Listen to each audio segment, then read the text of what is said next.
In today's video, I'm going to teach you how to delete account in Notion. If you've decided it's time to close your Notion account, I'll walk you through the exact path to do it cleanly and confidently, and I'll highlight a few things to keep in mind along the way. Before we start, understand what this action means. Deleting your account removes your personal access to Notion, along with your personal workspace, and ends your participation in shared spaces attached to that account. This is a permanent change and can't be undone. Many people choose to review their important pages and databases beforehand so they know exactly what they're parting with. Take a quick moment to be sure this is the right move for you. Let's begin inside Notion. Look to the left sidebar, which is the vertical panel where you navigate between pages. In that sidebar, find and open Settings. Depending on your app version, it may appear as a gear icon or a menu labeled Settings. If your sidebar is collapsed, hover your cursor along the left edge or expand it so you can see the menu clearly. Inside Settings, select My Account.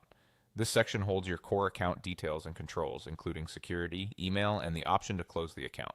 Opening My Account ensures you're working at the account level, not just within a single workspace. Now scroll down within the My Account page until you reach the bottom area. There you'll see the option labeled Delete My Account. Click that.